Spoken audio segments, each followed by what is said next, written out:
One thing the Agile people explain very well, and they should be listened to more than they actually are, is that you should not wait forever to have software that runs. In addition to this video on the good of Agile, Dr. Meyer has shared insightful views on the ugly of Agile and the hype of Agile. I highly recommend you watch those videos too. They're linked in the description below and at the end of this video. Thank you for rejoining us. So we have the 9 things that you had in your book as far as the good of Agile.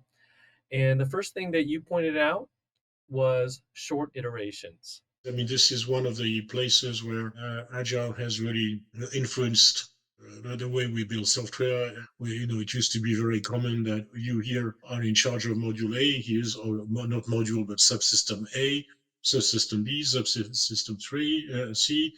See you in 6 months, and we're going to reconcile everything. And of course, I mean, it sounds absurd today, but it was not so long ago that people were doing this.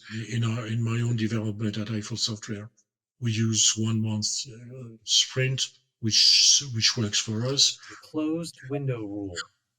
If you look at Scrum books or Agile books in general, and they mention it in passing, and it's something that I think is really brilliant. Surprisingly, has not been highlighted that much. So for each iterations, you have defined a certain functionality that should be implemented during that iteration. So and then someone comes in, like an important guy, or a guy who thinks he is important, like a CEO or someone like this, or maybe even a product owner, and says, "Oh, we really forgot this particular function, but it's urgent, we need it, so please put it into the next iteration." So you can. It's not such a big deal. You can squeeze it in, and so. So what the closed window rule says is the answer should always be no. It is strictly forbidden to add any piece of functionality during a sprint. And this is absolutely brilliant because it brings stability to project. There's only 2 solutions. One is to say no, you wait until the next sprint. And the other one is to say, okay, if you say this is absolutely critical, then we cancel the sprint and we start a new sprint from scratch, okay, in which your favored functionality element will have a front row seat. And this is absolutely brilliant for 2 reasons. First, usually, of course, is the first solution that is adopted. Just delay the idea to the next sprint. And what happens in practice is a kind of natural weeding out of the truly good from the bad ideas, because many an idea that sounded absolutely fantastic turns out not to be so exciting when you wake up sober the next morning. So this is really a very brilliant idea because it brings stability to the development process. It should be pointed out, however, that it is only possible in connection with these short iterations, because if the length of iterations was in months or more, then it would not be tenable. It would be impossible to resist the urge to insert new functionalities because people will get ideas and the world changes and the customers change. How about number 3, time boxing? Yeah, it's also not an idea that was invented by Agile people, but they have systematized it and applied it strictly. If you have a conflict between functionality and delivery time, it's always functionality that suffers. So if you realize that you're not going to be able to complete a certain functionality during a certain sprint, you don't extend the duration of the sprint, you just drop the functionality and move it to the next sprint, or at least move it for discussion at the next sprint. If you find this video informative, be sure to subscribe for new content and give this video a thumbs up. Okay, so the product owner, I think good teams were doing this, or good projects rather, were doing this already before Agile, but it's another idea that Agile codified. There has to be one person on the customer side who speaks for the customer company. Because if you don't do this, that it's not clear who is responsible for defining what's acceptable in terms of functionalities and terms of system quality, because you risk having to talk to several people who have different priorities, different agendas. And so here the idea is, if you're ordering some software system from me, I want to know who is the guy or gal who is speaking on behalf of the company, and it has to be just one person.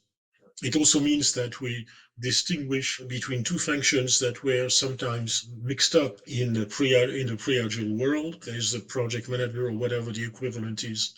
In Agile, of course, in strict Agile and Scrum, there's in principle, in theory, no project manager, although this is ridiculous. I mean, just that doesn't work in practice, but someone, so it could be a Scrum Master, it could be the team and so on. And then on the other side, you have someone who defines the functionality and particularly defines whether it meets expectations or not. The next one, delivering working software. It's meaningful if you think of a reverse case of an extreme waterfall style model in which code kind of comes at the very end of a process. Now, one should say that this extreme waterfall model is kind of a straw man because very few people, even before Agile, worked really like this. I've always considered the waterfall not as a real model that people apply in practice, but as a kind of pedagogical device. But still, it's true that in many traditional environments, code tends to come relatively late in the process.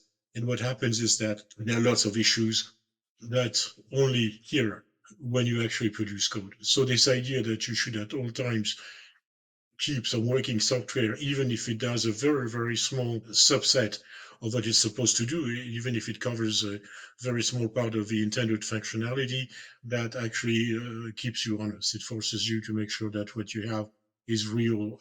The velocity, it's interesting to try to measure the speed at which a project is meeting its goals. The problem with velocity is that it's basically measured as a number of user stories or some other measure per time unit, and not all elements of functionality are created equal. I mean, this is something I see all the time in project management activity is that, you may have listed 50 elements of functionality, say 50 user stories, although in our case, we don't use user stories.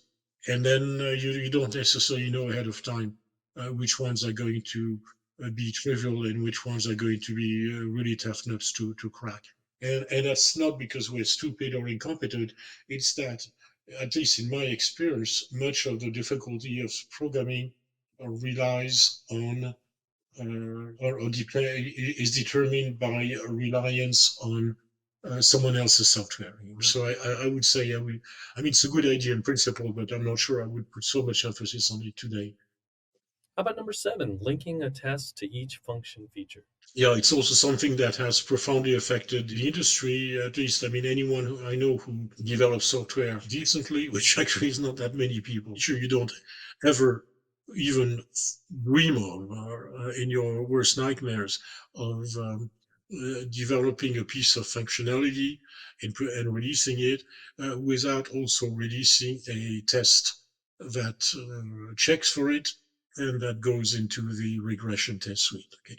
So even for people like us who work, I think, in a better way than most of the industry because we use contracts throughout. So you might think we need tests less and regression test suites less than others, but we need them just as much as anyone else. So you never ever release a piece of functionality without also putting into the regression test suite a test that assesses that particular functionality. Number 8, refactoring. If you have a piece of code that works, it's not time to celebrate yet. Okay? Don't open the bottle of champagne yet, because it might work, but it might not be of good enough quality for the long term. In terms of quality factors such as extendability, reusability, and of course correctness. It's not the end of the story. It's the middle of the story. That kind of cleaning up, which refactoring is just another way of saying cleaning up. This is really important, and I think it was important to bring it to the attention of the industry. Yeah, and point 9, the core daily meetings. It's a good idea. I mean, it's I should say that it's the kind of thing that we don't talk about that much anymore for a very good reason. I mean, I don't know about you, but how often are you in the same room with your entire team? Probably not very often, and in many cases, never. But the idea of the 3 questions, the what did you do yesterday?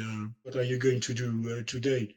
And what are the impediments, the kind of 3 ritual questions of the daily meeting. This is quite good. Particularly the connection with between the first and the second. And the idea of the daily meeting was to get rid of the sweet talkers, the people who always promise fantastic things and talk and talk and talk and never do anything. And so the Ken Beck's idea, I mean, if you're laughing, that you probably have seen a few of those. And Ken Beck's brilliant idea was to say, let's do it every day. So what you did yesterday is what should be what you promised to do yesterday. I mean, and so the sweet talkers quickly get weeded out because there is no connection from one day to the next between the promises and the reality. Yeah, it's a good idea, but it has to be adapted to the model. In addition to this video on the good of Agile, Dr. Meyer has shared insightful views on the ugly of Agile and the hype of Agile. I highly recommend you watch those videos too.